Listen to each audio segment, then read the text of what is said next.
It's 1898, and you're taking part in excavations in Saqqara. This place, not far away from Cairo, is full of ancient tombs and pyramids. You're in your Indiana Jones mood and hope to find something really phenomenal to become famous.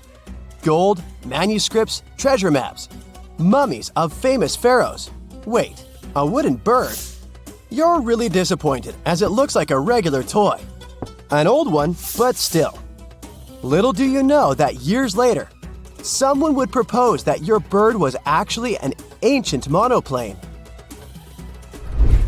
So the artifact, nicknamed the Saqqara bird, is made of a sycamore tree. The birdie has a wingspan of just 7 inches and weighs around 40 grams. A perfect original souvenir from Egypt, I would say. It's over 2,000 years old and looks pretty plain, without any carvings of feathers or other intricate ornaments. It has a beak and eyes, though, which makes our find look like a hawk, the emblem of the deity Horus. Its tail is rather unusual as it's squared, looks weirdly upright, and it seems like the sunken part of it was the place for a now missing piece. Humans love solving a good mystery, so there have been several attempts to explain the use of the birdie. First, quite simply, is that it was a ceremonial object. The second idea is that it was a toy for a child from some well-off family. It could have been some sort of boomerang, which was a popular concept in ancient Egypt. Then there was a theory that the bird had been used as a weather vane. But this one has been debunked as the figure doesn't have any holes or markings, except for the one made at the museum in Cairo to fix the exhibit on a stick. So there was no way to hang it in the past. Almost a century after the bird was found, Egyptologist Dr. Khalil Masiha proposed a new theory that it could have been a model of a monoplane. He believed the bird was missing a horizontal tailplane. Otherwise, it had its wings set at a right angle, similar to that of modern planes. It could have worked to generate the aerodynamic lift necessary for flights. Dr. Masiha also claimed that it was common at that time to place miniature models of technological inventions in tombs. So, did the ancient Egyptians really invent the plane in 200 BCE? That would make the Wright brothers, who are considered the inventors of aviation, really upset. They made one of their first flights only in 1903. There's just one way to know for sure, and that is to test the model. But you know, the ancient museum in Cairo would unlikely let one of their cherished exhibits fly around like a toy. That's why glider designer Martin Gregory built a similar model, this time of balsa wood, and concluded that even with the missing tailplane, the plane wasn't much of a flyer. Case solved? Not really.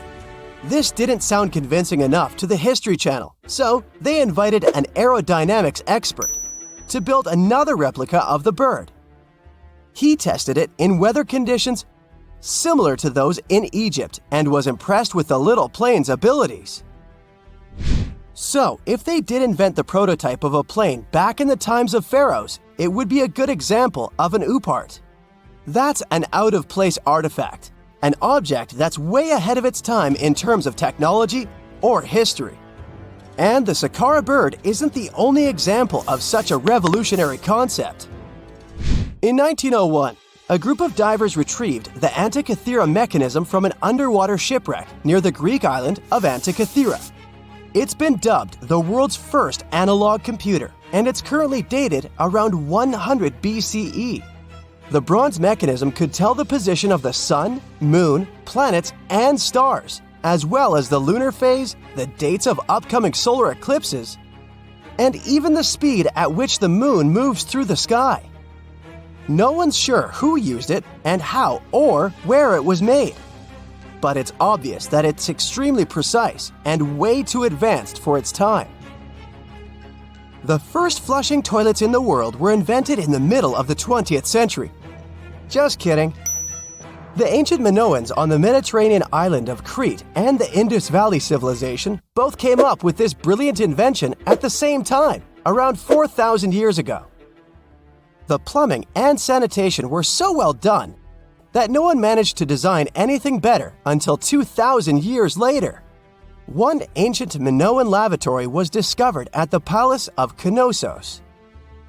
It looks like it had a wooden seat set over a tunnel that directed water from a rooftop reservoir to an underground sewer. Other varieties got water from jugs. Only the super rich people could afford all this glory. So if you wanted to shop for real estate back then, the flushing toilet would be a telltale sign you were in the rich neighborhood. Automated doors became a cool, seemingly new invention back in 1931. But the technology behind them is actually much older. Think the 1st century CE old. Mathematician and engineer Heron of Alexandria came up with a hydraulic system to open and close temple doors. To bring it into action, you need to light a fire to produce heat. There was a brass pot under the fire, half filled with water. The inventor connected the brass pot to containers that acted as weights. When the fire was burning, the water moved into the containers. They went down and pulled the ropes. It was nothing like a supermarket door that opens in front of you before you even have time to think. Heron's door took hours to open, and there was no way to stop the process. That's why they only opened the doors once a day before people entered the temple, to add some mysticism at the temple during ceremonies. Spooky. Looks like the first ever battery was invented in Baghdad around 2,000 years ago. A German archaeologist found this oval-shaped clay jar in 1938. Scientists are still not sure what purpose it served and who exactly invented it. There is a theory that it was used for electroplating objects with precious metals. When they filled it with a weak acid like vinegar, the battery produced around 1 volt of electricity. Another theory says it was a vessel for sacred scrolls. Would you like to buy contact lenses designed by Leonardo da Vinci himself? In 1508, he invented a glass lens with a funnel on one side. You were supposed to wear it with water inside to improve your vision. Sounds a bit uncomfortable, doesn't it? So, around a century later, French scientist René Descartes decided to improve the idea and make the cornea contact the future lenses. Contacts because they contact your eyes, get it? The glass tube with liquid did help improve vision, but blinking was sadly impossible. 2.5 centuries later, new technologies in the glass industry let scientists design contacts that would fit in the eye and even let the wearer blink. Thanks, guys! Still, those lenses were made of heavy blown glass and didn't let the eye breathe. About 50 years later, contacts became plastic, lightweight, unbreakable, and scratch-resistant, but still covering the entire eye.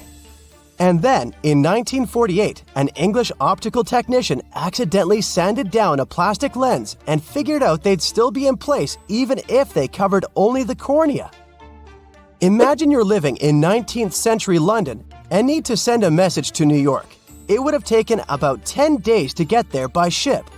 So when delivery time went from days to hours in 1858, it was a true sensation. The first message was sent by Queen Victoria herself.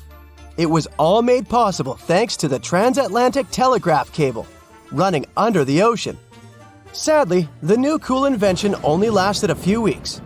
It took years to bring it back to life. What is a boat doing in the middle of a desert? You would expect to find a seagoing vessel closer to shore. This is the question archaeologists had been asking for decades. In 1988, there was a storm near one of the most important archaeological sites in ancient Egypt. A wooden structure emerged from the sand. It was hollowed out by termites. Scientists were determined to solve its mystery. In 2000, they began excavating the site near Abydos, Ubidos. An American team of experts soon discovered a boat that was 70 feet long, and it wasn't alone. In total, there were 14 boats neatly resting next to each other. It was impossible to completely dig out the boats because of their poor condition. Luckily, the wood was preserved enough to get a sample. Analyses revealed that the boats were around 5,000 years old, the oldest fleet in human history to this date. The time of their construction predates the pyramids at Giza by half a millennium. Each ship of the fleet rested in a vault that matched its dimensions. The room was roughly a third of the size of a tennis court. It had mud brick walls that featured more than 120 drawings of boats. Ancient Egyptians incised them on whitewashed walls that were excellently preserved. Scientists have known about these mysterious chambers for well over a century. 1901, 1902. A British archaeologist, Arthur Weigel, stumbled upon a strange structure west of the River Nile. His team caught a glimpse of the interior walls. Sadly, a section of the roof collapsed, so they had to call off further exploration. Researchers abandoned the site, but its location remained on the maps. The boat's position first led scientists to think that they rested on a bank of the mighty Nile. But there was a problem with this theory. Today, the river flows almost 7 miles west of Abydos. Further studies of the surrounding terrain showed the Nile didn't change its course throughout history. Also, if the boats floated near a dock, they would be in unstable positions. The 14 vessels at Abydos were perfectly parallel to each other. There was only one conclusion possible. Someone had deliberately placed them like that. They must have gone through a lot of effort. Each boat had enough room for up to 30 rowers. These vessels could really float. They weren't models, but scholars still don't know if they actually sailed any body of water in ancient Egypt. This doesn't diminish the importance of the find. Previously, archaeologists found only small-scale models. In King Tut's tomb alone, there were 35 boat models. For a long time, these figurines were the only clues as to how ancient Egyptian vessels looked like. The boat's design confirms that they were the real deal. They are the earliest surviving examples of something called built boats. Ancient people constructed primitive vessels by hollowing out large tree trunks. The alternative was reed that was tied together to form a raft. The boats at Abydos had planks tied together. This was a major breakthrough in shipbuilding. During their lifetime, the boats must have seemed impressive. Timber was a valuable commodity at the time. There was no wood in the desert. Cedar had to be imported from Lebanon. The only person who could afford such luxury was the pharaoh. Studying the area around the ancient fleet provided more answers. Scientists discovered a mud brick structure where Egyptians worshipped the pharaoh. Its approximate date of construction matches that of the wooden boats. The same bricks out of which this building was made were used to encase the fleet. At the time of their construction, the rooms they were stored in had a ceiling. That's the section that archaeologists stumbled upon in the early 20th century. Just like mummies and coffins, these marvelous ships rested inside splendid vaults. The exterior of these rooms was also impressive. The outer walls originally had a plaster of white limestone. It reflected sunlight. In the desert sun, the structure housing the boats must have shone from miles away. Ancient Egyptian builders used the same technique to cover the pyramids 500 years later. Today, their surface looks jagged, but it wasn't always like this. When they were constructed, the pyramids had a top layer of fine white limestone. Their surface was smooth and it gleamed in the sunlight. Instead of stairs, the outer layer of the pyramids was more of a sleek ramp. Archaeologists were left with one final question. Which pharaoh owned the fleet? The answer lay just a mile from the site. This is where the tomb of a pharaoh from the 5th dynasty rested, King Senwosret III. Its time and style of construction matched the ones of the chambers with boats. The very end of his rule might explain how the boats ended up in the middle of the desert. The pharaoh probably passed away in northern Egypt. Then his body was transported down the Nile to Abydos in a marvelous procession of decorated boats. The vessels were later lowered to chambers near the final resting place of their owner. This had a symbolic meaning. In the ancient Egyptians' belief system, ships played a key role. Their supreme deity was Ra. He traveled through the sky during the day in the form of the sun. At nighttime, he sailed through the netherworld in a solar boat. The pharaoh identified himself with Ra. That's why he needed boats in the afterlife. That was the only way to regenerate himself. Just as the sun rises every day above the horizon. This belief existed for thousands of years. The more famous Pharaoh Khufu also had a ship. Scientists found it in 1954 next to his pyramid at Giza. It is some 4 centuries younger than the fleet at Abydos, but Khufu's ship was almost 2 times longer. The Great Pyramid of Giza and King Tut's tomb are some of the most famous archaeological finds in Egypt. But there are many more secrets hiding beneath the endless sands of the Sahara Desert. Recently, 2020, archaeologists found a lost city there. They have labeled it as the most important discovery since King Tut's tomb, 1922. The city of Aten is some 3,000 years old. Historians hope it will give them a unique insight into the everyday life of ancient Egyptians. The famous archaeologist and Egyptologist Zahi Hawass proclaimed the site a lost golden city. Aten sits some 300 miles south of Egypt's capital, Cairo. It is close to the famous Valley of the Kings. Archaeologists first found sections of mud brick walls that spread out in all directions. They discovered complete rooms with tools of everyday life inside. The research team unearthed a bakery, a residential neighborhood, and an administrative district. They all date back to the time when the Egyptian civilization was the wealthiest in its long history. They were also the first to make objects from iron. In 1911, scientists found a set of iron beads near a village in Lower Egypt, El Giza.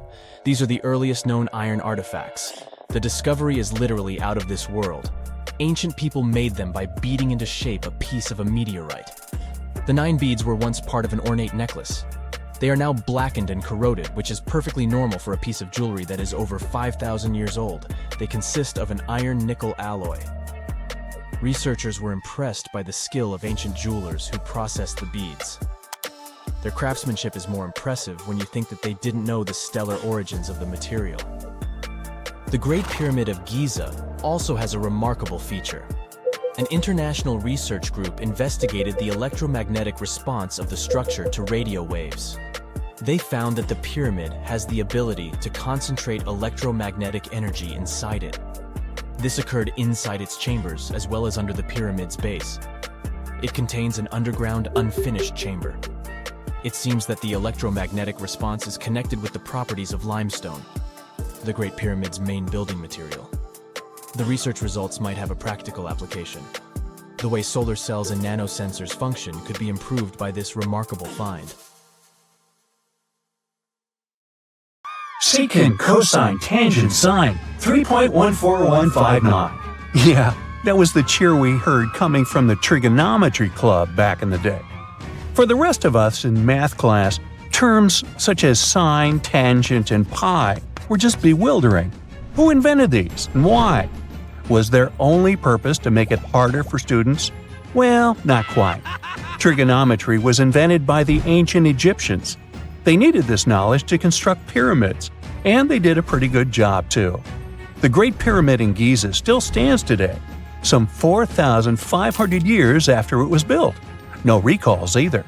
So let's get out of that classroom and on a journey through time to reveal the secrets behind the ancient Egyptians' precision. Here you are, standing on the Great Pyramid's construction site, some 9 miles from Cairo. Well, the city still isn't there, as you're surrounded only by the desert and teams of construction workers. They're transporting large stone blocks weighing 2.5 tons each. They're inside a wooden sled that sits on large rollers. A crew of 8 men rolls these blocks along the ground. You immediately think of the rollers on a supermarket cash register. The principle is exactly the same, but the scale is greater, much greater. Scientists estimate that the Egyptians used 2.3 million such blocks in the Great Pyramid alone. And the block in front of you is one of the lighter ones. The heaviest of them weighed up to 15 tons. But where did all these blocks come from? Most of them originated from quarries around Giza. It's not that impressive, you think, but wait until you hear how ancient engineers transported the granite used in construction over 500 miles to the pyramid. There were no railways or highways back then, but the mighty Nile was always there. Researchers even believe that the Egyptians dug a canal to connect the Nile directly to the pyramid's construction site. All they had to do then was to wait for the flood season to begin, and voila! The rising water levels floated the heavy stone blocks for them. But how did they lift the enormous stones on dry land to stack them up to the top? Did they use oversized cranes? Well, ancient Egyptians worked around this problem, literally speaking. One of the workers is now pointing to the giant ramp going around the pyramid they're building. This is how a mountain road zigzags its way to the top. If the ramp went directly to the top of the pyramid, then workers couldn't pull the stone blocks along it. It would be too steep. Scientists have calculated that 8% could be the maximum incline. So ancient Egyptians just extended the ramp around the pyramid. Again, these are all theories, as the ramp could have been inside the pyramid, as some researchers suggest. The exact building method is still a mystery, guarded by the Sphinx. That's its real name, right? Wrong. As the Great Sphinx is just the statue's alias. You know, the name writers take when they want to hide their true identity, or a singer's stage name. The Sphinx's real name, translated from Egyptian, means Horus in the horizon. That was the name for the Egyptian deity of the sky. The trail of mystery doesn't end there. As a man walks past you with a bucket of paint, he's going to add a touch of color to the Great Sphinx. Researchers found specks of this red color next to its ear. That was some strong paint, as it survived for thousands of years. You are now standing straight in front of the Sphinx. You look up. It's very tall, right? 66 feet to be precise.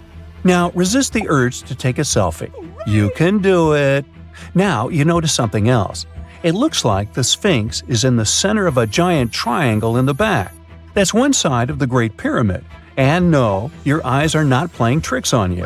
The Sphinx really does sit in the center of the pyramid's lateral face. Here's where math comes in handy. A pyramid has 4 sides, called lateral faces.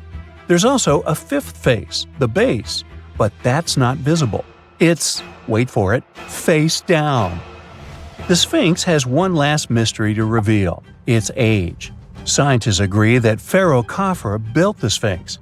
He ruled after his father, who had built a great pyramid nearby. So both structures were finished around the same time. Let's talk about numbers again.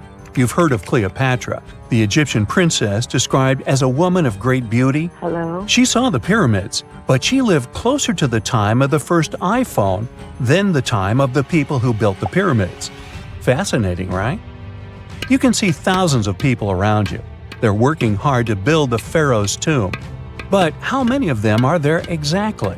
One Greek philosopher estimated there were as many as 100,000 workers. Seems like an okay number for such an enormous structure, but it can't be true. Science simply can't back up this number. Egyptologists put the total number of workers at 30,000. And yes, Indiana Jones was one of them, at least on the big screen, but he showed up late. Egyptologists know a lot about the pyramids, but not everything. Not because they don't want to, but because they haven't yet dug up enough evidence. They can only guess how the building process went. First, engineers would arrive to choose the right spot and do the necessary measurements. That's why they needed all that complicated math. Then, it's time for sourcing the material, the large stone blocks I mentioned earlier. When boats deliver them to the site of the future pyramid, workers can finally do their thing. They operated in smaller groups, but there were at least 2,000 of them chiseling and carving away at any given time. Sounds like a typical construction site today? Well, that's because it is, just thousands of years ago. It's amazing what ancient Egyptians were able to achieve with just copper and stone tools. The pyramid is now complete in front of you. But is it the same pyramid we see today? Why is this structure shining bright in the desert sun? Isn't it supposed to be a dusty yellow color? Well, no. Human activity and the elements have completely stripped the outer layer of stones over time. Expert craftspeople polished these blocks using nothing but stone and sand. The end result was a smooth and shiny rock. On the day it was completed, the Great Pyramid of Giza was a perfect triangle of light. Its polished sides acted like giant mirrors, reflecting the powerful Egyptian sun. This is the point where you should put your glasses on, and that shiny thing you see at the pyramid's very top is actually gold. The capstone at the top of the pyramid is called a pyramidion. It was covered in sheets of gold. As you can guess, these were the first stones to disappear. Let's make another stop before we get you back to your classroom. We travel to the British Isles, and no, Stonehenge isn't our destination. It is Newgrange in County Meath. Scientists estimate that the ancient peoples of Ireland built this stone monument around the year 3200 BCE. This makes it older than both Stonehenge and the Great Pyramid in Giza. The function of the circular mound in Newgrange is the same as the one of the Great Pyramid and equally mysterious. The estimated amount of loose stone present in the valley is over 220,000 tons. And it's not just randomly thrown on a pile. The order in which the stones are set makes the structure water-resistant. That would explain how Newgrange had survived for so long. Kinda makes you want to splash out the cash for that waterproof phone case, huh? Well, you're back in your school desk, but today's math lecture is the last thing on your mind. You're thinking about how great the Egyptian pyramids are, and if we have something similar today. It turns out modern engineers are just as impressed with the Great Pyramid as you are. There's a glass pyramid sitting in the main courtyard of the famous Louvre Museum in Paris. The panorama of San Francisco wouldn't be complete without the 48-story Transamerica Pyramid. But Las Vegas went the furthest. There we find the Luxor Hotel. It's so big that it's the third largest pyramid on the planet. And guess what's in front of it? Yup, a replica of the Sphinx. It's 110 feet tall, 2 stories higher than the one in Giza. Yeah, everything's bigger in Vegas. And now we're off to almost 5,000 years ago. Let me take you to ancient Egypt, where back in 2550 BC, guess what? The construction of the Great Pyramids of Giza started. People learned to build cathedrals and skyscrapers, but it wasn't until recently that these massive buildings appeared. It's still a mystery to even modern scientists how these pyramids were built 5,000 years ago. No wonder they are one of the 7 wonders of the ancient world. They're also the oldest of them and the only wonder of the ancient world that still exists in the 21st century. It must have taken a lot of cooperation to build a thing that massive, even for today's metrics. But the Giza pyramids weren't the first pyramids ever. The first one, called the Step Pyramid, was built around 80 years before the first pyramid of Giza in 2630 BC for King Djoser. It wasn't meant to be extraordinary, but ended up being quite impressive. It was a pyramid of 6 stepped layers of stone. It was 204 feet high, which is as tall as a 19-story building. And it was the tallest building that existed at that time. It wasn't just a pyramid though, it was surrounded by a whole complex of buildings, including even courtyards. In ancient Egypt, people believed in the afterlife, so everyone, especially kings, wanted to make sure they had everything they needed to get ready for it. Here's why the pyramid complex was perfectly supplied with a lot of objects people used every day. The complex included a pyramid and a kind of a palace. Those buildings had many things the king loved and might need one day, like furniture, food, and gold vessels. After Djoser, building pyramids became common practice, but many pyramids weren't finished. It would usually take about 20 years to build one, but many rulers reigned way less than that. Overall, there are more than 100 pyramids. The most famous pyramids are the Great Pyramids of Giza. The first one and the biggest one was built for Pharaoh Khufu, around 2550 BC. Initially, it was 481 feet tall, which is as tall as a 40-story building. The second pyramid was built for Khufu's son, Pharaoh Khafre, around 2520 BC. It's just a bit shorter, usually standing at 471 feet high, a 39-story building. This is the pyramid with the famous statue of the Sphinx. Sphinxes have a lion's body and a human head. They were built to guard important areas. This one has the head of Pharaoh Khafre and is guarding his pyramid, facing the sunrise. The Sphinx is most well known and is one of the world's biggest and oldest statues. Originally, it had red color and did have a nose. It's still possible to see the trace of red pigment by its ears. But no one knows exactly when the nose disappeared. For some time, the Sphinx was sort of hidden underground, being covered with sand up to its shoulders. Luckily, in the early 1800s, an adventurer with a team of 160 people dug it out. The third pyramid of Giza is the smallest one, being more than twice shorter. Originally, it was 218 feet high, about the height of a 20-story building. Built in 2490 BC, it was a pyramid for Khafre's son, Menkaure.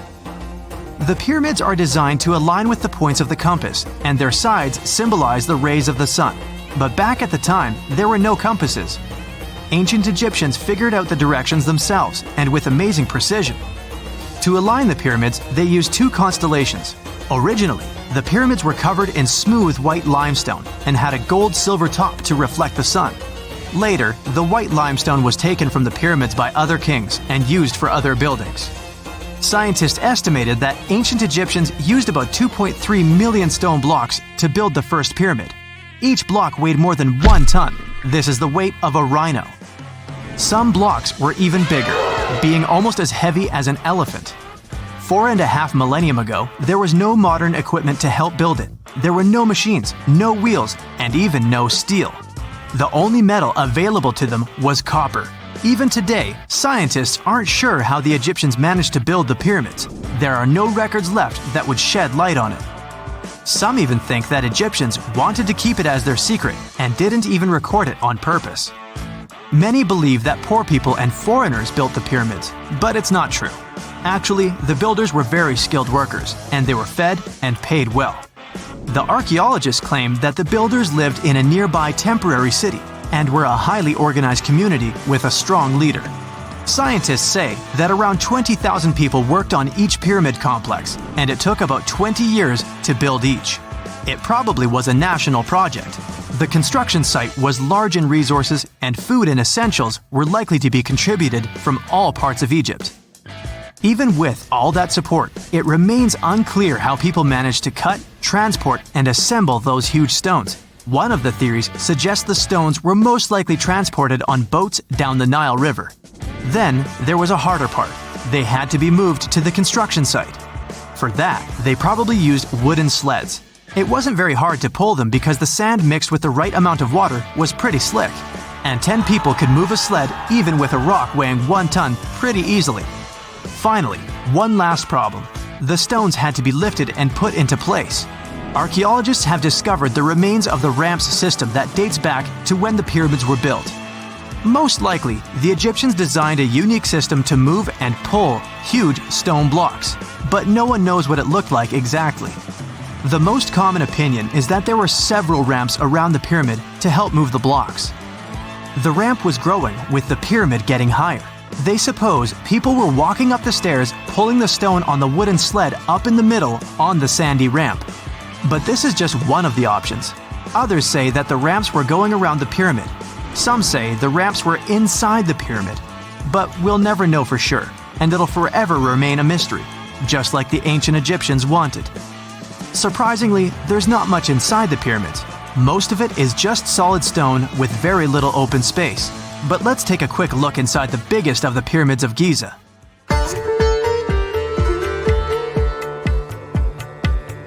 From the entrance, there are 2 stairs, one going down and the other one going up. The descending one takes you to a chamber located underground. That's where the pharaohs are, but not in this pyramid because Khufu wanted to stay higher. The underground room is partly unfinished. The room with Khufu's sarcophagus is called the King's Chamber. It's upstairs and then through the tall and long Grand Gallery. Below the King's Chamber, there's a room called the Queen's Chamber. There are no queens though, and no one is sure why the room is called this. Unfortunately, none of these have any hieroglyphs on the wall. They're just bare. If you want to see them, you should go to the other rooms that are decorated. Those pieces of art are depictions of ancient Egypt's culture and daily life. The texts allow researchers to study their language and grammar. Sadly, the treasures that once were here in the pyramid are long stolen. From that room, there are several tunnels for an unknown purpose. There are many tunnels and passages inside the pyramids. There are many chambers and shafts and secret ways. Scientists have been sending little robots with cameras there for some decades already. And the robots did discover another chamber a bit upstairs with hieroglyphs on the walls. But even today, much of the pyramids is still unknown, and there's no so-called building plan of the pyramids. Egyptians did create a mystery no one can crack for 4,500 years already. Scientists recently started to X-ray the pyramid to learn what's inside it without entering it and its narrow, mysterious tunnels. You have heard about Nikola Tesla. You have definitely heard about the Great Pyramids in Egypt. But what if I told you that Tesla may have probably uncovered the ancient mystery surrounding the pyramids? Wait, what? Is this a crossover episode? Nope. It's highly probable that the secrets of the pyramids are hidden in plain sight. But first, let's recap what we know about the pyramids. What's so mysterious about them? I mean, they are just old quirky buildings, aren't they? One of the biggest questions is how they were built. Some people think that the pyramids were created by people using only their hands and muscles. But others think that there might have been some kind of crazy energy source that we don't know about yet. Like, what if aliens helped out or something? Just kidding. But this idea of some unknown energy source being used to build the pyramids has been around for ages. Even in old texts, like the pyramid texts, it talks about how the gods gave us something to build a great power. So maybe there was something really powerful and mysterious going on back then? Who knows? Back in the early 1900s, he got obsessed with the Great Pyramids of Egypt. He read numerous books about these ancient structures and was blown away by how much energy they seemed to have. At that time, not many people knew much about electricity, and Tesla started to wonder if there was some kind of advanced tech hidden in the pyramids. He had an idea that the power of the pyramids had to do with electromagnetism, and he put a lot of time and effort into trying to figure out the mystery. Tesla had some pretty unusual theories about the Great Pyramids. He thought that they could actually store and move electricity, which could then be used to power up the areas around them. He also had this theory that the pyramids were built using some kind of crystal energy. He believed that the chambers inside the pyramids could have these super powerful crystals that could control the electromagnetic fields. But that's not all. Tesla also had this idea that the materials used to make the pyramids had properties that allowed them to trap energy from the sun and the moon. And not just a little bit of energy. He thought that the pyramid could actually create this massive energy field that could light up whole cities or even brighten up dark places. He thought that the pyramids could be used as giant power plants to generate electricity and run machines. Tesla even believed that the pyramids were somehow linked to cosmic energy, which could be used for spiritual enlightenment and healing. How very new age of him. Anyway, Tesla wasn't just pulling these ideas out of thin air. He was seriously into studying everything he could about the pyramids, from ancient artifacts and texts to hieroglyphs and drawings. And he came up with this idea that the pyramids were designed to be energy amplifiers, and some kind of unknown energy source was used during their construction. Some people thought Tesla was eccentric for coming up with these theories, but his ideas have actually had a huge impact on the way we think about the pyramids today. Researchers and scholars have been digging into his theories for years and using them to uncover some of the biggest mysteries surrounding these ancient structures. For example, recently scientists have used theoretical physics to investigate how the Great Pyramid of Egypt would react to certain radio waves. They found out that if the radio waves were a certain length, the pyramid could concentrate the energy inside its rooms and focus it under its base. The scientists did lots of calculations to figure this out. They first thought about what radio wavelengths would work best. Then they made a model of how the pyramid would react to the waves. They figured out how much of the energy from the waves would get absorbed or spread out. Lastly, they checked how the energy would move around inside the pyramid when the waves hit it. To help explain all of this, the scientists used something called multipole analysis. This is when you take a complicated object and break it down into simpler parts. Then you can see how each part interacts with the energy that's coming in. It's like taking apart a puzzle to see how each piece fits together. The researchers are interested in how all of this can be used in the future. They want to make really tiny particles that can do the same thing as the pyramid, but with light. By changing the size, shape, and the material of these particles, they can control how the light moves around them. This can be really useful for things like making tiny sensors or super efficient solar cells. The scientists had to make some guesses when they were doing their research. They assumed that there weren't any hidden spaces inside the pyramid, and that the material used to build it was all the same. But even with these guesses, they still made some pretty impressive discoveries. But the pyramid study is not the only proof that Tesla was ahead of his time. There are more Tesla's projects that seemed unrealistic at the time, but that scientists and enthusiasts reevaluate and try to implement today. Let's talk about Tesla's most ambitious project, the Wardenclyffe Transmission Tower. Back in 1900, Tesla was already a big shot when it came to electrical engineering in America. People were blown away by his amazing inventions and the fact that he managed to outdo Thomas Edison in the Battle of Currents. However, Tesla wasn't content to rest on his laurels. He decided to embark on his most ambitious project yet, the transmission tower at Wardenclyffe. It was built between 1901 and 1905, and it was based on one of Tesla's breakthrough ideas. He had a vision to make the impossible possible by creating a global wireless communication system. It would use Earth itself as a conductor, transmitting music, news, stock market reports, secured military communications, and even facsimile images. Does it sound familiar? Right, it sounds just like the internet that we use today, only without the use of any wires. But Tesla had a much bigger dream in mind, to transmit power wirelessly.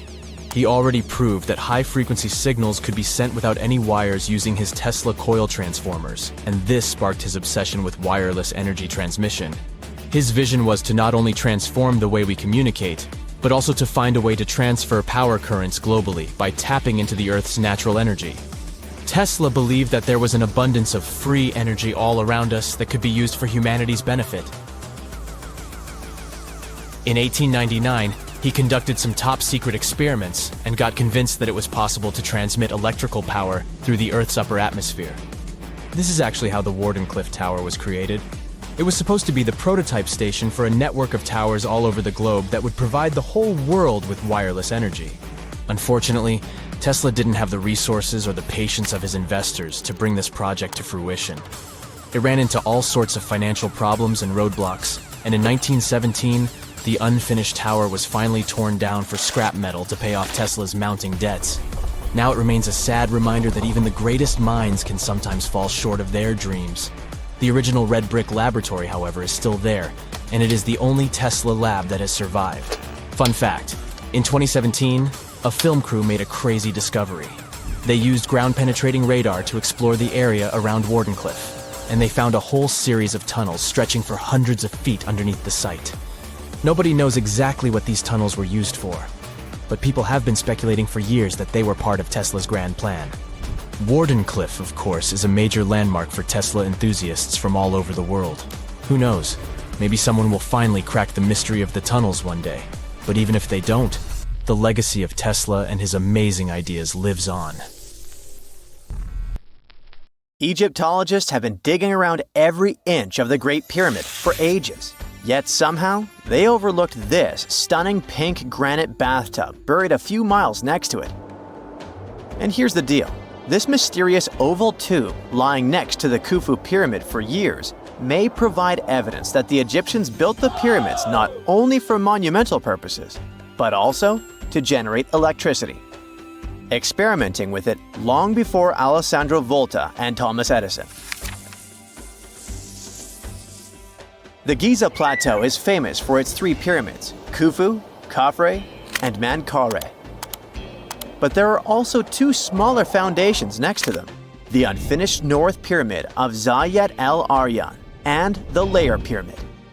Some researchers say these buildings were never finished, while others think they were destroyed for more mysterious reasons. One of these reasons might have to do with the original usage of the Giza pyramids, the idea that they were used as an electricity generator. To connect these dots, we need to go back to the beginning of the 20th century. That's when an Italian architect and Egyptologist named Alessandro Barsanti decided to examine the Zayat el-Aryan pyramid. Near the site, he noticed something unusual: scattered granite fragments. To a casual passerby, these might have seemed insignificant, but Barsanti recognized the signs. You see, ancient Egyptians often used sites to prepare stones before transporting them to their final destinations. The fact that there was granite on the ground intrigued him. Granite was a more expensive material than the limestone typically used for pyramids, which suggested that it might have been intended for an important and possibly hidden structure. At a depth of 68 feet, they encountered a huge pink granite block. He kept going with the excavations, and they revealed ancient inscriptions carved into the stones. They sent the drawing to experts, but no one could decipher what they meant. Were they instruction sets to something? That's when Barsanti made his biggest discovery. He found an oval-shaped vat carved from pink granite and polished to a mirror-like finish. The thing is, the vat had been carefully sealed. When they opened it, they found a thin black residue along the walls. I'm thinking something in the lines of a black oily substance. This discovery raised many questions for him. It didn't make sense to him that ancient Egyptians would go above and beyond to seal and protect this strange vat. By 1911, Barsanti had to abandon his effort to figure out what was the deal with that mysterious pit. But his findings intrigued researchers all over the world, and they've got their own opinions about it. One of these modern theories suggests that the other pyramids could have been used as a part of a bigger whole. It suggests that the Khufu pyramid was actually used as a water pump designed to irrigate the desert area. Apparently, the pyramid's internal chambers would function as a hydraulic system. In the 1990s, an engineer took this theory seriously and studied the pyramid's subterranean chamber. Surprisingly, he found actual signs of water damage. Apparently, the pyramid generated powerful compression waves, aka pulses, that could create electricity. This raised an important question. Could the ancient Egyptians have used the pyramids as a generator in order to produce electricity?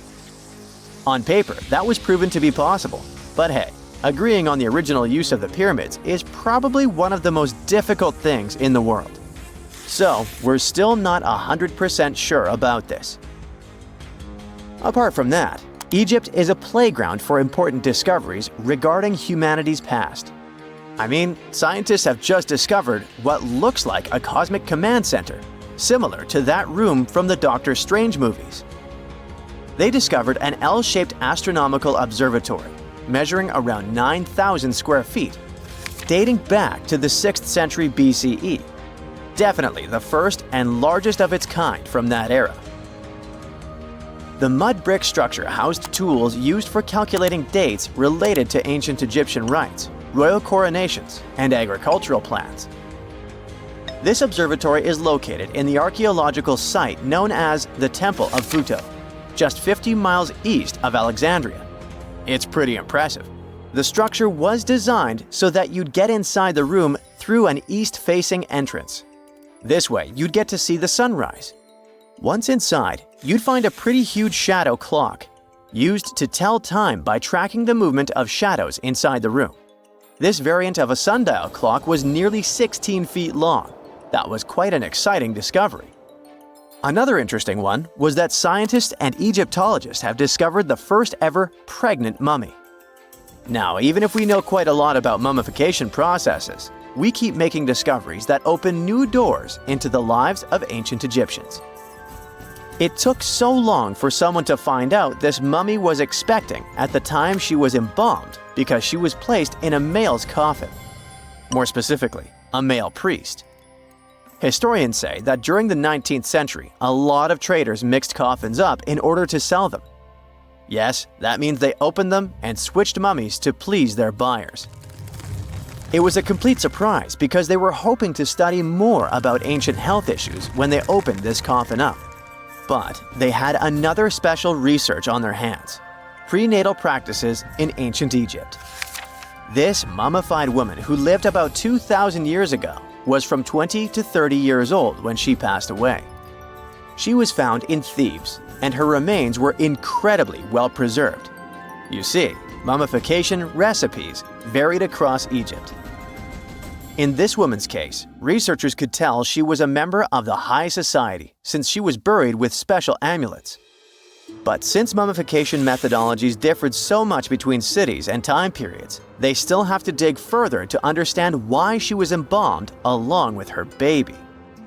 Speaking of mummies, scientists were digging up a final resting place in Saqqara, also in Egypt, and they unearthed 2 embalming workshops. One was for humans and the other for sacred animals. Apparently, the workshops date back to about 2,400 years ago. They were equipped with stone beds, clay pots, and ritual vessels. Everything you needed to mummify. But that's not all.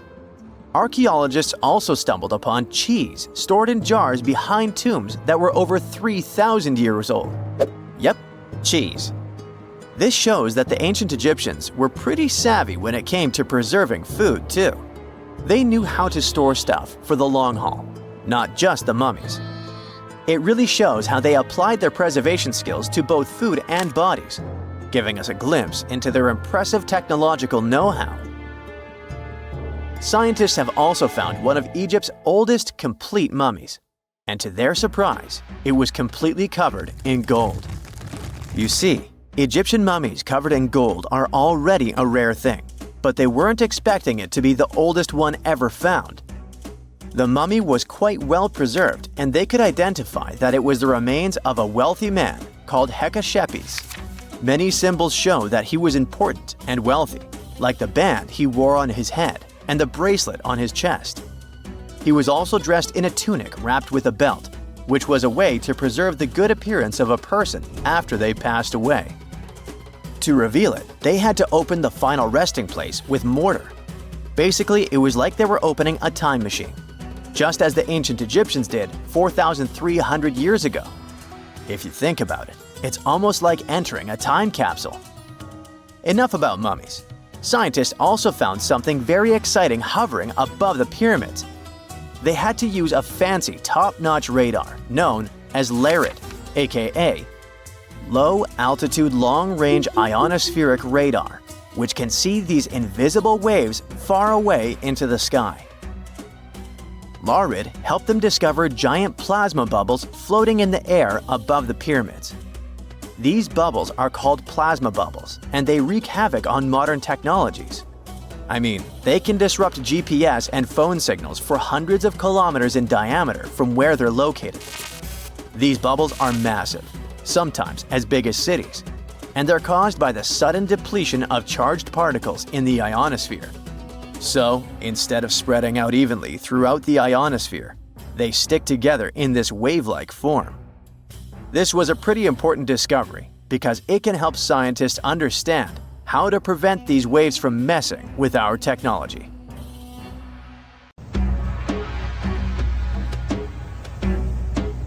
This is not a dune set. This is a very real desert in Niger. Jado was probably built by the nomadic Sao people and is filled with ksars, which are fortified houses made of salt and clay, with giant walls and secret passages. Located deep in the desert, it was once a vital stop for trans-Saharan caravans, but is now a hotspot for smugglers and bandits. The site has been off-limits since 2002 due to its dangers. The origin of the ksars remain a mystery. No archaeological studies have been conducted, leaving many questions unanswered. Even today, shifting sands reveal and conceal parts of these ancient ruins, fueling local speculation about what might still be hidden beneath the desert. Speaking of connective tunnels, scientists were blown away by the discovery of lava tubes in Saudi Arabia. These underground passages form when molten lava cools down. Researchers believe that ancient nomadic groups may have utilized these tunnels to survive the super harsh desert climates. While excavating the tunnels, archaeologists uncovered artifacts, rock art, and skeletal remains. The art and animal bones show that the people who used the tunnels were probably sheep and goat herders. They're still piecing together whether these groups lived in the tunnels for extended periods or just used them as temporary shelters. The Great Pyramid of Giza has been standing for thousands of years, but it's still hiding secrets. Using special scanning technology, scientists found two hidden structures under an ancient burial ground. The first is a shallow L-shaped structure, and below it is a much larger space that could be a final resting place or a chamber. The smaller structure was filled with sand on purpose, while the deeper one might be an empty chamber. Experts believe the two are connected, possibly as an entrance leading to a secret chamber. This is big news because it might give us some more insight into who built the pyramids and why. The world is full of ancient writing, but some messages refuse to give up their secrets, like the mystery of the Bashplemi tablet. This unusual stone, pulled from a lake in Georgia, is covered in symbols no one can read.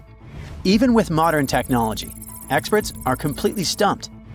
The tablet is about the size of a book, with 60 symbols carefully carved into its surface, but 39 of them don't match any known language. Some resemble scripts from ancient civilizations in the Middle East, India, and Egypt, but none are an exact match. To make things even trickier, part of the tablet is broken off, meaning a piece of the puzzle is missing forever. To rule out a hoax, scientists studied the tablet closely. They confirmed it's made of vesicular basalt, an extremely tough local rock. Whoever carved these symbols must have been really skilled. Based on similar archaeological finds, experts believe the tablet could date back thousands of years, possibly to the late Bronze or early Iron Age.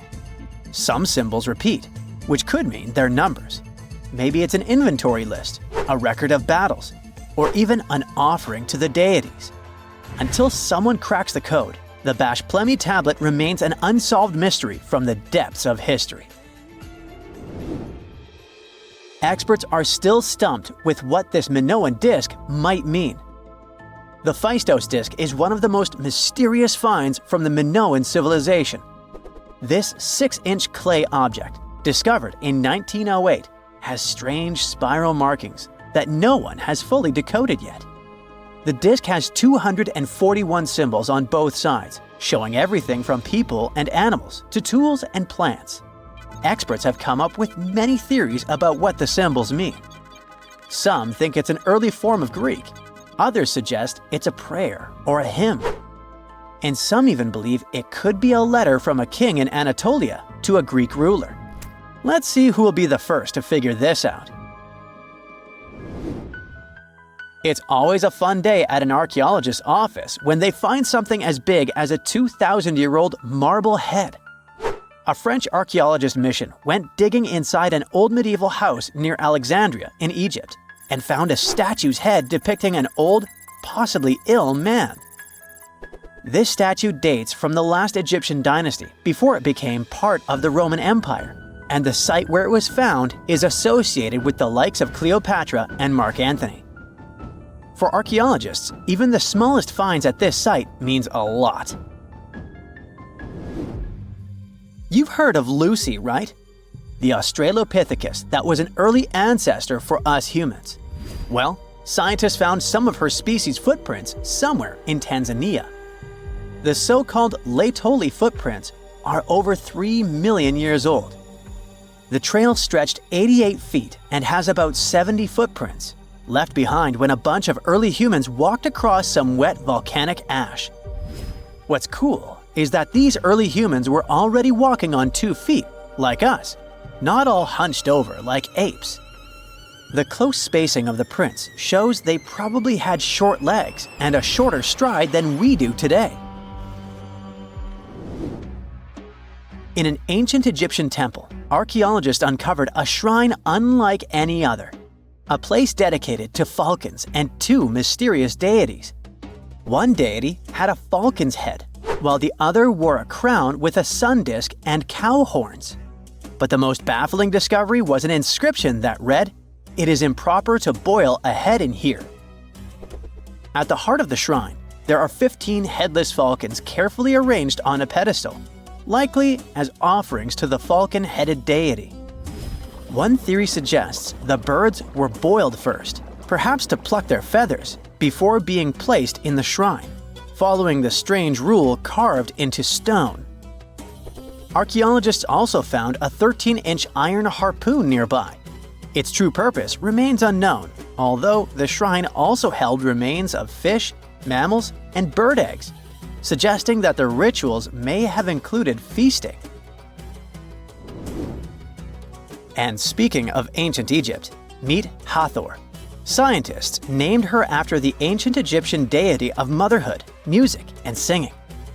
This wooden statue, housed at the Metropolitan Museum of Art, was thought to be just a beautiful artifact until a surprising secret was uncovered.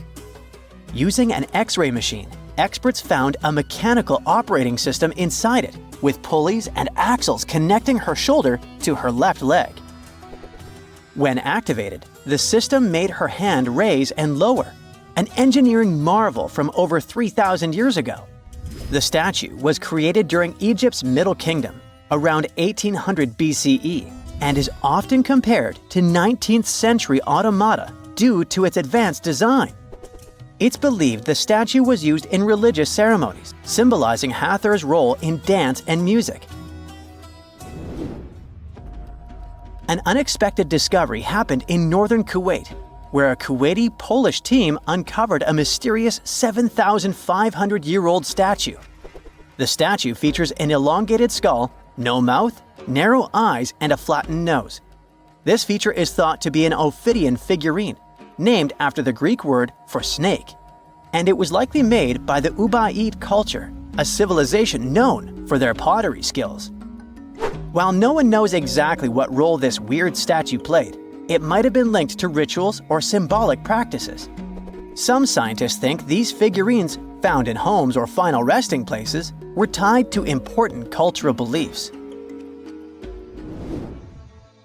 We couldn't mention unresolved mysteries of this world without speaking about these elongated skulls. In the deserts of Peru, researchers uncovered 5 ancient skeletons, 2 with unnaturally elongated skulls. While head shaping was common in many cultures, these skulls defy explanation. Local legends tell tales of the so-called gentiles, a mysterious race banished underground by the powerful deities. Some say this is what the skulls represent. Others think this is some type of genetic anomaly, which was confirmed after finding an infant skull, too large to be artificially shaped. Beneath the sands of Luxor, scientists found something that was perhaps never meant to be found. Over 1,000 decorated stone blocks that belonged to the ruined temple of a woman pharaoh. It got us thinking, why was this temple so brutally destroyed, and who was this woman? Her name is Hatshepsut, and she is now considered one of Egypt's greatest pharaohs, but for a long time, history almost forgot her. She ruled during the 18th dynasty, from around 1479 to 1458 BCE. She's remembered for her ambitious building projects, successful military campaigns, and flourishing trade expeditions. It turns out she was one out of 4 women to take the title of pharaoh in Egyptian history. The next woman would have to wait for 1,500 years to reign, and that woman we know as Cleopatra. The story of how Hatshepsut got to be a pharaoh is the most colorful part of this tale. As far as most dynastic rules go, it's usually men that are first in line for royal thrones.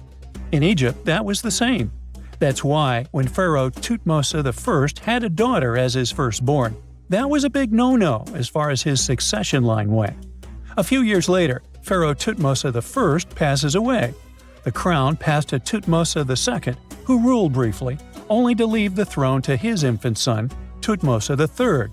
In this scenario, Hatshepsut was this pharaoh's stepmother. So what happened was that Hatshepsut served as advisor to her stepson, since he was too young to rule on his own. But after 7 years, she made an unprecedented move. She decided to seize power and declared herself Pharaoh of Egypt. Now this was not a simple power grab. Hatshepsut understood that if she wanted to rule, she had to present herself as a legitimate king. In a bold move, she adopted the full royal regalia, including the false beard, traditionally worn by male pharaohs. She was often depicted in statues and hieroglyphs as a man, wearing the pharaoh's kilt and headdress. But this wasn't about disguising herself. Experts believe she never tried to hide her identity. Inscriptions on her statues often included feminine titles, like Daughter of Re, or grammatical structures that combined male and female terms, such as His Majesty herself. This showed that while she adopted traditional symbols of kings, she still acknowledged her true gender. But she needed to go even further. To legitimize her rule, she crafted an elaborate origin story.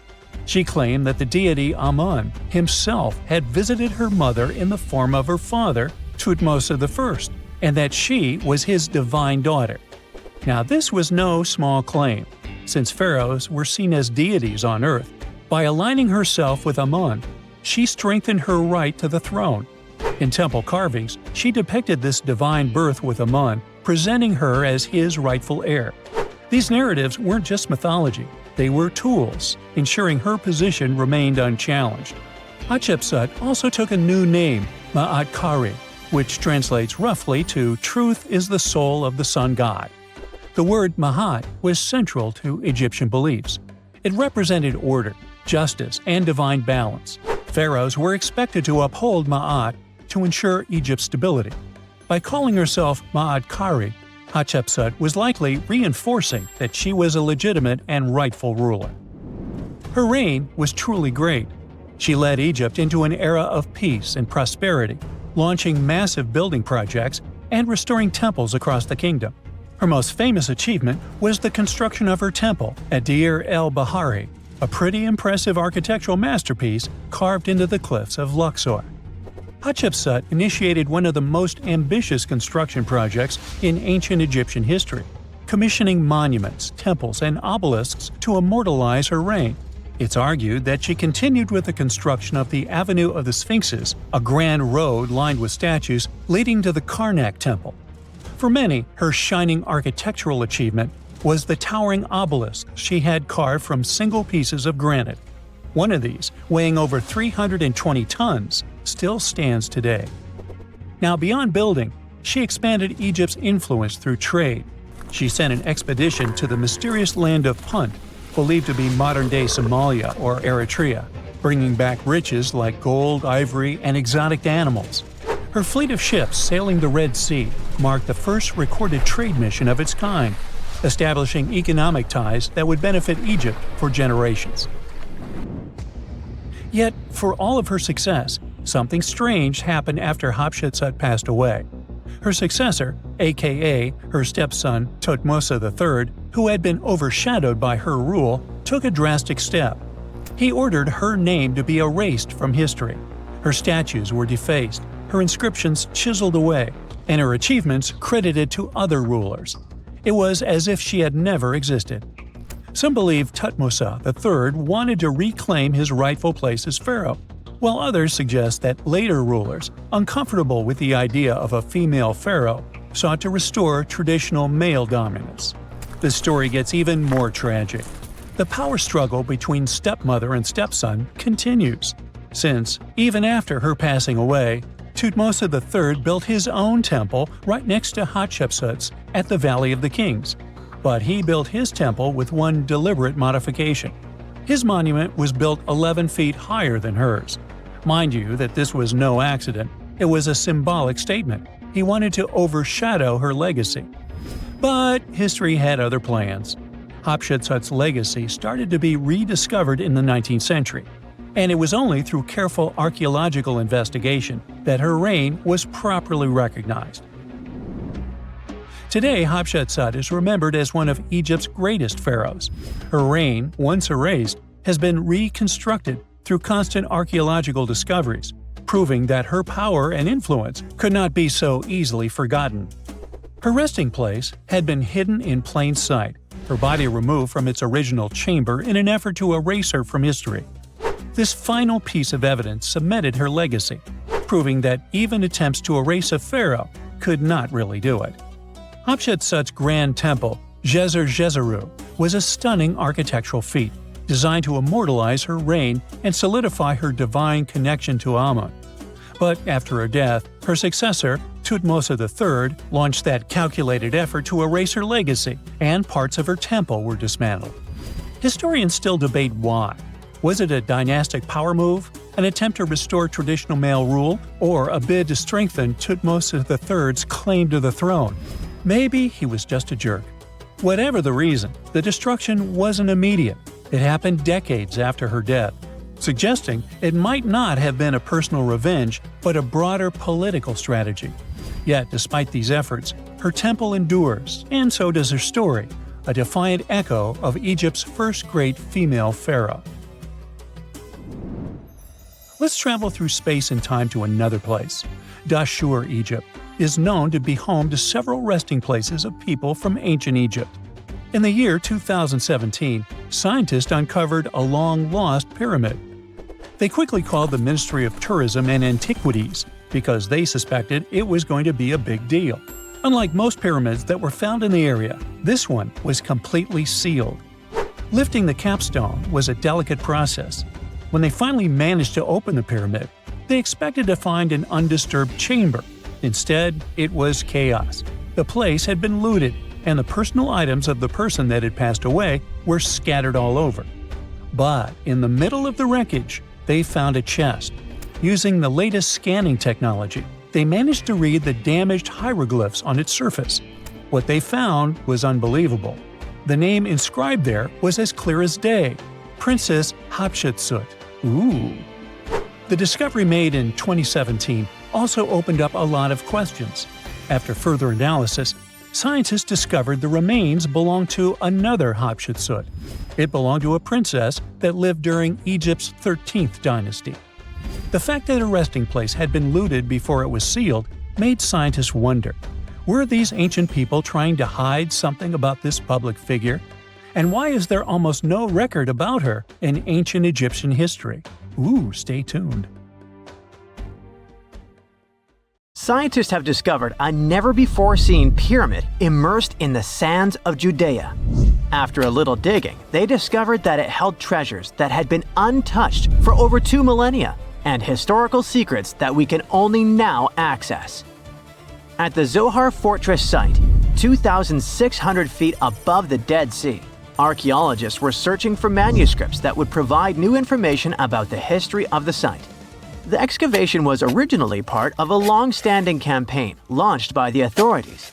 Its goal was to protect the sites from looting and unauthorized excavations. What they didn't expect was to find a pyramid-shaped structure built on top of a hill, made of hand-cut stones, each weighing hundreds of pounds. At first, the experts thought it was just a tomb, but they soon noticed the shape of the original walls and understood that the mound was a construction. They immediately realized that someone had dug into the top of the structure, probably looters who had spotted something valuable there. Luckily, most of the structure was still buried in sand, so the most valuable finds were hidden from sight. In the first week of excavation, volunteers found fragments of papyrus, bronze vases, and even ancient furniture, which were exceptionally well preserved.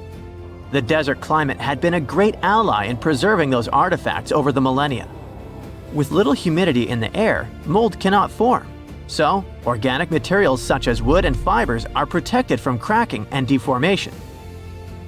Hypotheses suggested that the pyramid had been built during the First Temple period. However, new discoveries have shown that it's more recent, from the Hellenistic period. Considering this and the fact that the structure dates back 2,200 years, it's believed that it probably appeared shortly after the death of Alexander the Great, the famous ancient Greek king of Macedonia. At that time, his generals divided the former Seleucid Empire. Ptolemy took control of Egypt and the surrounding regions, including the Dead Sea area, while Seleucus took control of the north, which is now part of the Middle East. It's still not known for sure whether the pyramid was built under the rule of the Ptolemaics or the Seleucids. Both Ptolemaic coins and coins from the Seleucid kingdom have been found at the site. Even so, many scholars believe it was built when the region was under Ptolemaic control. Evidence also suggests that the building, despite its longevity, collapsed at some point. But that's not why it was abandoned by the ancient Egyptians, which begs the question of what purpose it was built for. Some believe it was used as a tomb due to its picturesque location on top of a hill. Others believed it may have served as a historical monument. However, one of the strongest theories is that the pyramid was a guard tower, protecting an important trade route along which salt and bitumen resources from the Dead Sea were transported to coastal ports. They also believe it may have been used by Ptolemaic officials to collect taxes from travelers. It would be something equivalent to our modern-day toll booths or even port inspection agencies. Although the contents of the papyrus documents remain a mystery, it seems very likely they were written using the Greek alphabet, and some experts believe that they may have been tax documents, which would make perfect sense, given the theory that the pyramid was a guard tower. The team calls it a fascinating historical mystery that the dig is helping to unravel, but the find is just a grain of sand in an entire desert. The dig is part of a larger project that's been going on for a long time, and in the last 8 years alone, it has scanned 111 miles of desert cliffs and identified approximately 900 caves within that radius. Using rappelling equipment, advanced technology, and specialized documentation methods, archaeologists discovered thousands of rare items, such as hidden scrolls, woodworking tools, carpets, leather goods, and even treasures. For them, the Judean desert is an ancient vault just waiting to be opened to reveal its secrets. A few years before they found the mysterious pyramid, they discovered a cave that had served as a refuge for Jewish rebels almost 1900 years ago. The site was about 262 feet from the top of a cliff, and because of its difficult access, it hadn't been explored yet. Inside, they found previously unpublished fragments of the Dead Sea Scrolls that contained religious passages written in Greek. 11 lines of text were reconstructed thanks to the good condition of the papyri. So, scientists were able to identify their etymological content.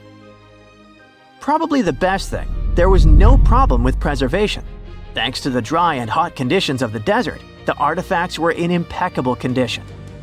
And there were other historical treasures there. The teams found rare coins, a partially mummified skeleton over 6,000 years old, with skin, tendons, and even strands of hair. There was also a giant basket made of plant fibers, considered the oldest in the world, more than 10,000 years old. With a capacity of up to 26 gallons, it was made about 1,000 years before the invention of ceramics. Speaking of historical treasures, there's another one that has caught the attention of the scientific community. A small piece of fabric that is around 3,800 years old. But it's more than just simple fabric. Dyed with the rare scarlet paint mentioned many times in ancient religious texts, this find is the oldest known evidence of fabric painted with a dye made from insects known as scarlet worms. This is where the intense red hue comes from. It was a highly valued color, like royal blue and purple, because those insects lived in oak trees and could only be harvested for a short period during the year. So, those dyes were reserved for sacred fabrics, such as priests' clothes, marking status and religious importance. And although this discovery had great significance for archaeology, its size was actually tiny, measuring less than 1 inch. The fragment was discovered in 2016 during excavations in the so-called Cave of Skulls, but it's not known exactly how this fabric got there.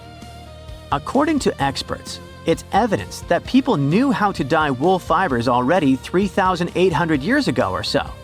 It also provides us with proof that the ancient textile industry already used animals at about the same time people began to create written sources. Fabrics painted using this type of dye were recorded in more recent periods. But what makes this piece really special is the fact that it is much older than any other. Another important discovery was made in 1980, when scientists found a seed that was over 1,000 years old, which turned into a mysterious tree named Sheba. They spent 14 years cultivating this plant, which is now about 10 feet tall, only to discover later that it could belong to an extinct lineage of trees that had grown in the region. The seed dates back to a period between 993 and 1202 CE, and they believe that Sheba may be a biblical tree commonly associated with healing. Although it's not been possible to identify the exact species, since the tree hasn't flowered, we know that it belongs to the genus Commiphora, which is related to famous African plants, such as the myrrh tree. But time has revealed something even more special. Its leaves and resins are rich in compounds that have medicinal, antioxidant, and even skin-soothing properties, This means that the tree may represent a forgotten lineage whose resin had medicinal value and was mentioned in ancient texts. This brings to light how ancient people dealt with botanical medicine. It turns out the Great Pyramid of Giza might be way older than we think, like over 20,000 years old. That's older than farming or written language. But then, who built such astonishing monuments? Were those even human? Italian researcher Alberto Donini based his idea on something called the relative erosion method. In short, you look at how stone wears down over time and say, yeah, this kind of damage would take way longer than a few thousand years. But before we dive deeper, here's a quick refresher on the pyramids themselves. The pyramids of Giza are some of the oldest giant stone structures ever made by humans. 2 of them are still the tallest pyramids ever built in the ancient world, and the Great Pyramid of Khufu is the tallest of the 3. There's one more reason why that Great Pyramid is special. It's the only one of the original 7 wonders of the ancient world that's still standing today. Now, these pyramids weren't built in one sudden aha moment. A lot of people over many generations worked on them, and you can see their progress over time. Early pyramids have mistakes, weird angles, and structural issues. As for the later ones, they get cleaner and more efficient. It looks like the builders were slowly figuring things out. Each generation solved new engineering problems and got better at it. It's like updates to a smartphone. Each new version is smoother and more advanced. This brings us to the big questions. How old are the pyramids? And who built them? Oh, and how on earth did people move and stack stones that weigh as much as trucks without modern machines? Well, so far we have pretty solid evidence for the general timeline and the workers involved in the process. But the exact construction methods are still debated. And that's why claims like this 20,000-year-old pyramid idea get so popular. Most historians stick with the traditional dating, around 4,500 years old. Now, let's get back to the relative erosion method. Wind, rain, heat, cold, they all slowly eat away at rock. And the longer a stone sits outside, the more damage it collects. Like how an old sidewalk looks way rougher than a brand new one. And the Great Pyramid wasn't always rough and blocky. It used to be wrapped in smooth white limestone. But after a big earthquake in the year 1303, Egyptians pulled off the outer stones and used them to rebuild Cairo. That's why parts of the pyramid have only been exposed to the weather for about 675 years. At the base of the pyramid, there's a limestone pavement. Some of it was hidden under those casing stones for thousands of years and only got exposed after they were removed. Right next to it, there's pavement made of the same stone, but it has been exposed since the day the pyramid was built. These different amounts of time in the open turn the pyramid into a natural stopwatch. Basically, Donini looked at 2 parts of the same stone, asking a simple question. If this much damage happened in 675 years, how long would it take to make that much damage? To get the answer, he didn't examine just one spot. He checked 12 different places around the pyramid, because stone doesn't wear down evenly everywhere.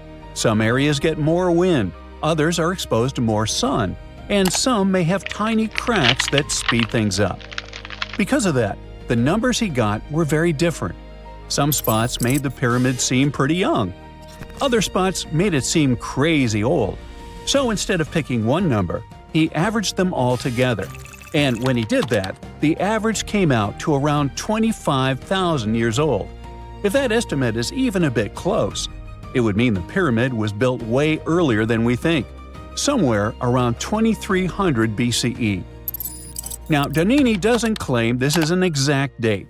According to his analysis, there's a strong chance that the pyramid is much older than traditionally believed, but it's not a guarantee.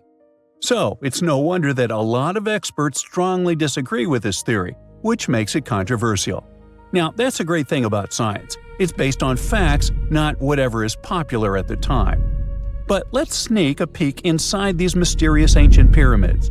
The Great Pyramid is the oldest of the 3 famous pyramids of Giza, and it's also the biggest. It was built as a tomb for Pharaoh Khufu, who ruled during Egypt's 4th dynasty. If you've ever heard the name Cheops, that's just the Greek version of Khufu's name. Basically, same guy, like Robert versus Bob. Right next to the Great Pyramid, there are two more large pyramids. Those weren't some random projects, they were built for Khufu's family. All three were constructed during Egypt's Old Kingdom, spread out over 3 generations of rulers. We really can't pin down the exact dates because we don't have enough evidence. Historians have to piece the whole story together with the help of ancient records, inscriptions, and radiocarbon dating, like assembling a timeline from half-burned notes and faded receipts. One big mystery is whether each pharaoh lived long enough to see their pyramid finished. These projects were massive and took years, even decades. It's very possible that some pyramids were completed by the next ruler after the original pharaoh passed away. The Great Pyramid itself was likely built around 100 years after an earlier one, which was a step pyramid. It was kind of a prototype that helped Egyptian builders figure out how to go from stacked steps to smooth-sided giants. But how did they actually pull this off? Because stacking millions of giant rocks into a perfectly shaped pyramid is not something you do when you're bored. First thing we should consider, nobody had really done this before. The older pyramid was more like a giant stone staircase, so cool but very different. The pyramids at Giza were a whole new level. That's like going from building a shed to suddenly constructing a skyscraper and somehow not messing it up. For one thing, ancient Egypt had it pretty good back then. Every year the Nile flooded, and when the water went away, it left behind super fertile soil. In other words, they had tons of food, more than enough to keep people alive and feed a massive workforce. That extra food powered the pyramid project. The rulers figured out how to organize farming really well. They took that extra food and used it to support thousands of workers. Now, speaking of workers, some people likely worked on the pyramids full-time. Others were farmers who helped out when they weren't busy in the fields. Some people probably paid their taxes by doing labor. Plus, researchers found notes that showed a lot of day-to-day planning. During the wet season, Egyptians used shallow boats to float heavy stones closer to the site instead of dragging everything across land. So, the river was handling a lot of the heavy lifting. The real headache was getting those massive stones up. You just can't lift a multi-ton rock over your head and hope for the best. The defeat would be crushing. The builders had to use ramps. But if you build one long straight ramp from the ground all the way to the top of the pyramid, that ramp would be so huge it'd be like another pyramid. Like, congrats, you built the wrong pyramid first. So because of that, people came up with other ideas. Maybe the ramp wrapped around the outside, spiraling up like a parking garage. Or maybe the ramp was hidden inside the pyramid, which sounds cool and mysterious, but there's not great proof for it yet. What helped a lot was a discovery of an old stone quarry called Hatnub from the same time period. Archaeologists found a super steep ramp system that everyone used to think was impossible. It had holes for wooden posts on the sides, and workers probably used ropes and sleds to drag huge stone blocks uphill. Just imagine a group of people hauling a sled while looping ropes around posts for extra leverage. It's like ancient gym bros doing leg day non-stop. If the pyramid builders used something like that, it means the ramps didn't need to be massive. They could be way shorter and steeper. In any case, the mystery of the pyramids is far from solved. Maybe one day, someone will discover the rest of the tale.